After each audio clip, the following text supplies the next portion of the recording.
آج اس قرآنی قصے میں ایک بڑا ہی پیارا واقعہ آپ کو سنانا ہے۔ آپ نے ویسے بہت سارے گواہوں کے بارے میں سنا ہوگا، لوگ گواہی دیتے ہیں کسی معاملے میں، مگر قرآن کا جو قصہ آپ کو سنانا ہے اس میں ایک 4 مہینے کے بچے نے گواہی دی تھی۔ آپ سوچ رہے ہوں گے یہ کیسے ممکن ہے؟ جی ہاں، یہ عجیب و غریب واقعہ قرآن میں موجود ہے کہ فقط 4 مہینے کے بچے نے اللہ کے حکم سے بولنا شروع کیا اور ایک بڑے اہم معاملے میں گواہی دی۔ یہ واقعہ کس کا ہے؟ یہ واقعہ ہے حضرت یوسف علیہ السلام کا۔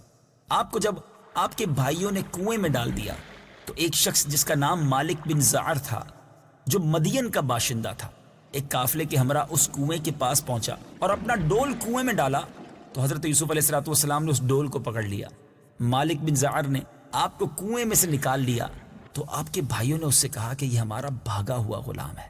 گویا بھائی ماننے سے بھی انکار کر دیا اور اس سے کہا کہ اگر تم اس کو خرید لو تو ہم بہت ہی سستا تمہیں بیچ دیں گے۔ چنانچہ ان کے بھائیوں نے صرف 20 درہم میں حضرت یوسف علیہ السلام کو بیچ ڈالا، مگر شرط یہ لگائی کہ تم اس کو لے کر اتنی دور چلے جاؤ کہ اس کی کبھی خبر بھی ہمیں سننے کو نہ آئے۔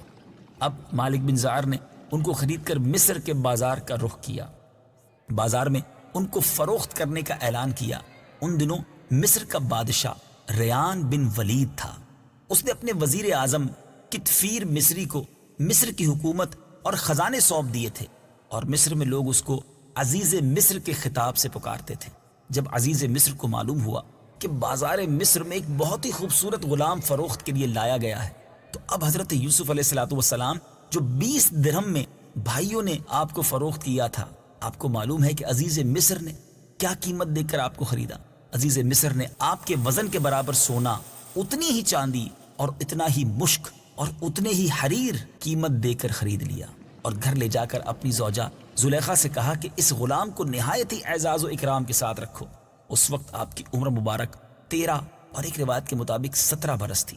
زلیخا حضرت یوسف علیہ السلام کے حسن و جمال کو دیکھ کر فریفتہ ہو گئی اور ایک دن خوب بناؤ سنگار کر کے تمام دروازوں کو بند کر دیا اور حضرت یوسف علیہ السلام کو تنہائی میں برائی کے لیے لبھانے لگی۔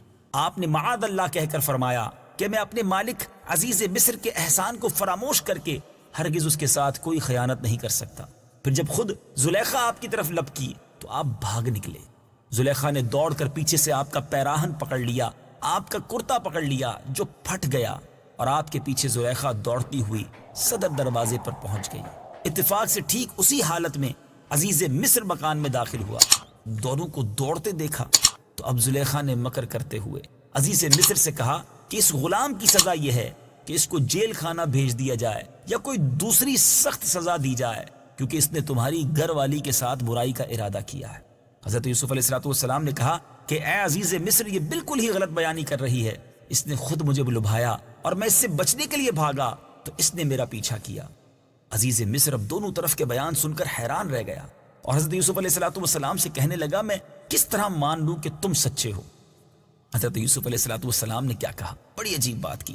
فرمایا گھر میں 4 مہینے کا ایک بچہ پالنے میں لیٹا ہوا ہے جو زلیخا کے ماموں کا لڑکا ہے، اسی سے پوچھ لیجئے کہ واقعہ کیا ہے۔ عزیز مصر نے کہا کہ بھلا 4 ماہ کا بچہ کیسے بات کرے گا، وہ کیسے بولے گا؟ آپ نے فرمایا کہ اللہ تعالیٰ اس کو ضرور میری بے گناہی کی شہادت دینے کی قدرت عطا فرمائے گا، کیونکہ میں بے قصور ہوں۔ چنانچہ عزیز مصر نے جب اس بچے سے پوچھا تو اس بچے نے، جی ہاں مدنی چینل کے ناظرین، 4 ماہ کے بچے نے فصیح زبان میں کیا کہا، جو کہا وہ قرآن میں موجود ہے۔ آئیے آیت قرآنی سنتے ہیں اور اس کا ترجمہ سنتے ہیں۔ إن كان قميصه قد من قبل فصدقت وهو من الكاذبين۔ ترجمہ: گواہی دی کہ اگر ان کا کرتا آگے سے پھٹا ہوا ہو پھر تو عورت سچی ہے اور یہ سچے نہیں۔ وَإِن كَانَ قَمِيصُهُ قُدَّ مِن دُبُرٍ فَكَذَبَتْ وَهُوَ مِنَ الصَّادِقِينَ۔ ترجمہ: اور اگر ان کا کرتا پیچھے سے چاک ہوا ہے تو عورت جھوٹی ہے اور یہ سچے ہیں۔ اب بچے کی زبان سے عزیز مصر نے یہ شہادت سن کر جو دیکھا تو اب دیکھا کہ حضرت یوسف علیہ السلام کا کرتا پیچھے سے پھٹا ہوا تھا، تو اس وقت عزیز مصر نے حضرت یوسف علیہ السلام کی بے گناہی کا اعلان کیا، اور جو کچھ کہا قرآن اس کو یوں بیان کرتا ہے۔ له من كيدكن إن كيدكن عظيم.